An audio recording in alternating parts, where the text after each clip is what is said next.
Hello dear students, welcome to CR Digital Class. Today we are going to study about a third unit of income tax, which is income from house property. So let's see what is usually asked in your exam. So for part A from unit 3, sometimes you have questions like these asked, which you can see over here has been asked in 2022. Similar type of questions could also be asked to you, and other than the question part, you could also be asked theory questions from unit 3, which is your income from house property. Today we will see how are we going to solve this problem. So let's see how do we solve this problem. As you can see over here in this question, we have gross annual value given to us. Then we have municipal taxes paid, municipal taxes due, and the interest on house loan given to us. So what are we going to do? This is a very simple problem for you to understand. Let's see what do we do. First thing, as you can see, this is a pro forma that we are going to follow for all the problems that are going to come in unit 3. So for income from house property or for the computation of income from house property for any assessee, this is a standard pro forma that we are going to follow. Let's see what are the different items here. First, we can see here is the gross annual value.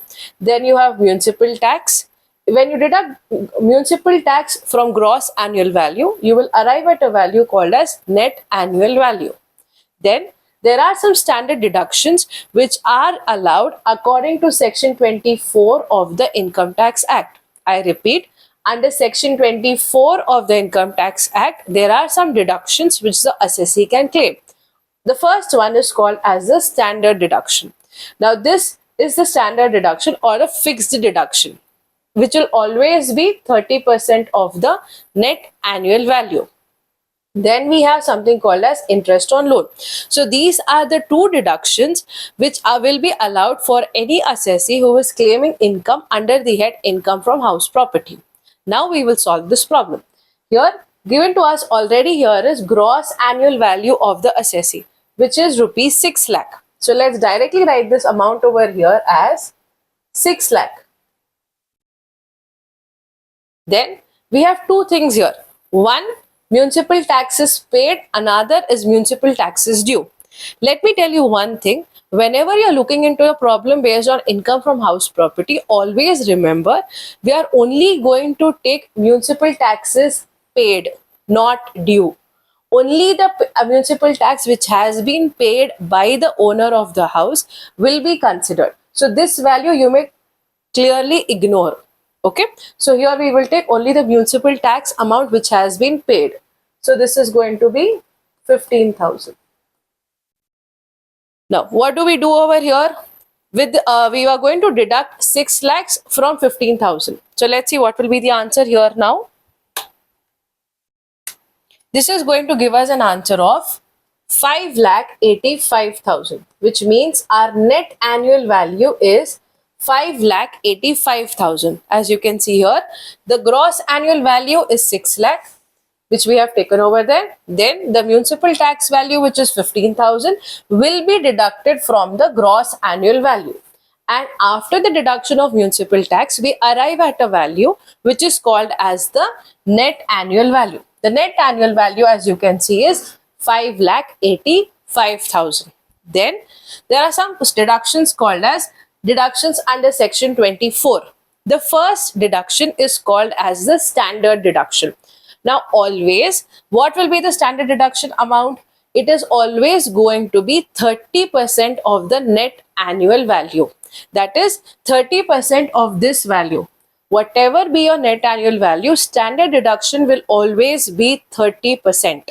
So now we'll see how much will it be. 5,85,000 into 30%.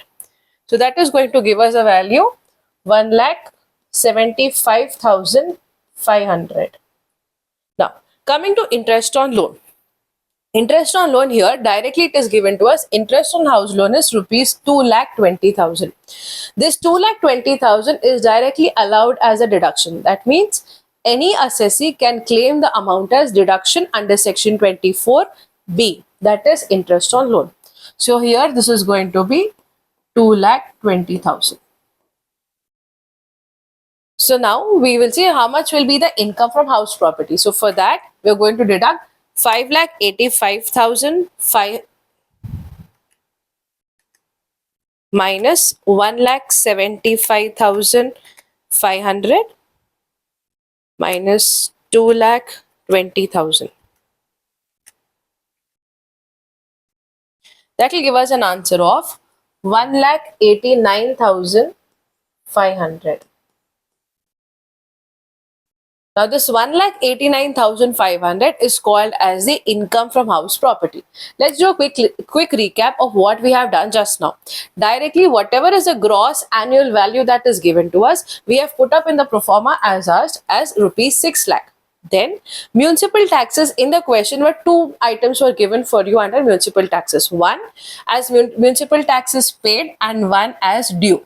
Always remember, only the municipal tax amount which has been paid by the owner will be considered. So here this due amount you can ignore, it is of no use for us. Municipal tax paid amount is rupees 15,000 that we are going to deduct from this. After we deduct municipal taxes from the gross annual value, we arrive at a value which is called as the net annual value. From this net annual value, two deductions under section 24 are allowed as per the Income Tax Act 1961. First is a standard deduction 30%, and then the second deduction is interest on loan. Now, from when you deduct interest on loan and the net annual value, you will come at a figure that is a final answer and is called as your income from house property. Here in our case, it is 1,89,500. I hope you have understood this method. Now, another thing to this question is, if in case in the question the same thing is asked, but here it is mentioned that this house property is self-occupied. I repeat, if in the question it is asked to you that the house property is self-occupied, then how do we solve this problem? Let's see. It is very simple, just like how we have done right now. Pro forma remains the same as I told you. Gross annual value minus municipal taxes will give us net annual value. From the net annual value, two standard deductions are allowed. One is called as a standard deduction, second is called as a interest on house loan. From that, the final answer that we get is called as income from house property. This is a normal pro forma. The same pro forma will also apply if the house is self-occupied. What is the meaning of self-occupied? That means I am the owner of the house. I am staying in the same house. How do we do it? Let's see. So, when it is your house and you are staying in that particular house, you do not receive any kind of income. There is no rent that you receive. That means in this case, gross annual value will be nil. Then municipal taxes paid will be allowed only as a deduction only when the house is given on rent. That means it is a let out property. If I am staying in the house, municipal taxes will not be deducted. So here it will simply be put as nil. Then the net annual value also will be nil. That is, there is no annual value to the house. Why is there no annual value? Because I myself am staying in the house. So I will not generate any income out of that house. Therefore, the net annual value of the house is going to be 0 or nil. The only deduction that is allowed for a self-occupied house is that this part, the second deduction, which is interest on loan. Now, why standard deduction will not be applicable? Because then what is standard deduction? Standard deduction is 30% of the net annual value. If the net annual value is 0, standard deduction also will be 0. So that means that will also be nil. So the only twist here is about interest on loan. How much loan interest on loan will be allowed as deduction? Now, let me tell you, if it is a self-occupied house, the interest on loan that is allowed has a limit. Okay, let's see what it is.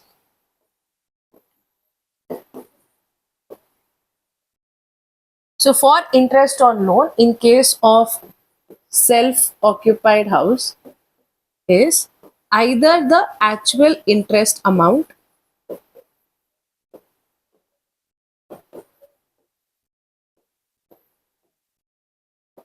or rupees 2 lakh.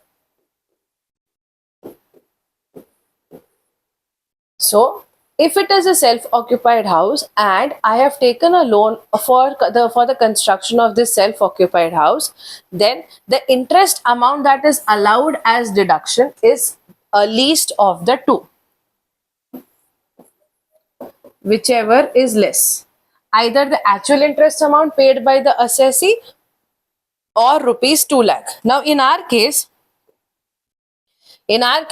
the actual amount paid by the assessee is rupees 2,20,000. The actual interest amount paid by the assessee is 2,20,000. So here in our case it is 2,20,000.